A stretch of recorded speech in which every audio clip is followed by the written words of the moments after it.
അപ്പോൾ ജസ്റ്റ് നമുക്കൊരു പ്രോബ്ലം നോക്കി നോക്കാം എങ്ങനെയാണ് ചെയ്യുന്നത് എന്നുള്ളത്. നമ്മളോട് ബഡ്ജറ്റ് 80%ലും 100% ആക്ടിവിറ്റി ലെവലിലാണ് ചെയ്യാൻ പറഞ്ഞിരിക്കുന്നത്.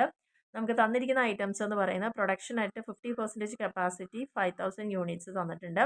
മെറ്റീരിയൽസിന് പെർ യൂണിറ്റിന് 80 ആണ്. ലേബറിന് പെർ യൂണിറ്റിന് 50, പെർ യൂണിറ്റിന് 15 ആണ് എക്സ്പെൻസസ് വന്നിരിക്കുന്നത്. ഫാക്ടറി എക്സ്പെൻസസ് 50,000 വന്നിട്ടുണ്ട്. അതിൽ 50% വേരിയബിൾ ആണെന്ന് പറയുന്നുണ്ട്. അഡ്മിനിസ്ട്രേറ്റീവിൽ 60% വേരിയബിൾ ആണെന്ന് പറയുന്നുണ്ട്. 60,000 തന്നിട്ടുണ്ട്.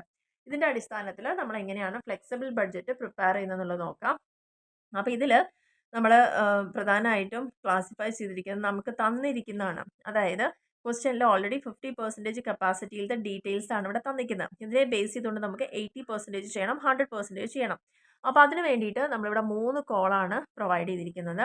ഇവിടെ 50,000 കപ്പാസിറ്റിയിൽ നമ്മൾ പ്രൊഡ്യൂസ് ചെയ്യുന്നത് 5,000 യൂണിറ്റ് ആണ്. ഓക്കെ, അപ്പോൾ നമുക്ക് 80% ഒരു കോളം വേണം, 100% ഒരു കോളം വേണം. അപ്പോൾ 50%ൽ 5,000 യൂണിറ്റ് ആണെങ്കിൽ 80%ൽ നമുക്ക് എത്ര യൂണിറ്റ് ആയിരിക്കും? 8,000 യൂണിറ്റ്സ് ആയിരിക്കും വരുന്നുണ്ടാവുക. അതേപോലെ തന്നെ 100% വരുമ്പോഴോ 10,000 യൂണിറ്റ്സ് ആയിരിക്കും വരുന്നുണ്ടായിരിക്കാം.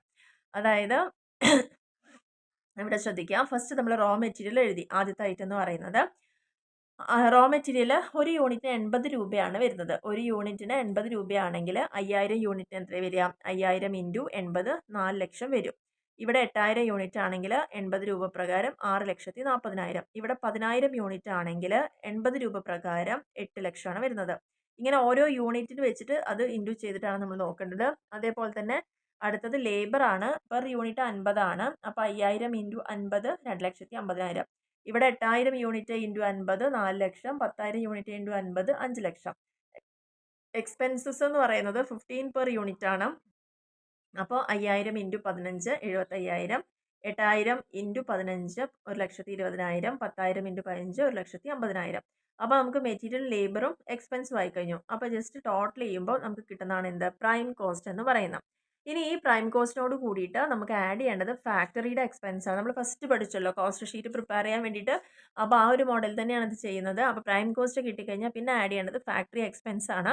ഫാക്ടറി എക്സ്പെൻസ് നമുക്കിവിടെ പറഞ്ഞിട്ടുണ്ട് 50,000 രൂപയാണ് 50% വേരിയബിൾ ആണ് എന്ന് പറയുന്നുണ്ട്. അപ്പോൾ 50,000 രൂപയാണ് ഫാക്ടറി എക്സ്പെൻസ് വരുന്നത്. അതേപോലെ തന്നെ 80%ൽ വരുന്ന സമയത്ത് അത് 65,000 ആണ് വരുന്നത്. അപ്പോൾ ഇതിൽ ശ്രദ്ധിക്കേണ്ട കാര്യം, നമുക്ക് തന്നിരിക്കുന്ന ഫാക്ടറി എക്സ്പെൻസ് ആകെ ഉള്ളത് 50,000 രൂപയാണ്. അതിൻ്റെ 50% വേരിയബിൾ ആണെന്ന് പറയുന്നുണ്ട്. അപ്പോൾ ഇവിടെ നമ്മളത് കാൽക്കുലേറ്റ് ചെയ്യുന്ന ഒരു മെത്തേഡ് ഇവിടെ പറയുന്നുണ്ട്. അതായത് 50% കപ്പാസിറ്റിയാണ്. അപ്പോൾ ഇതിൽ ഫിക്സഡ് എക്സ്പെൻസസ് എപ്പോഴും പകുതി വേരിയബിൾ ആണെങ്കിൽ പകുതി ഫിക്സഡ് ആയിരിക്കും ഉറപ്പല്ലേ? അപ്പോൾ 50% എന്ന്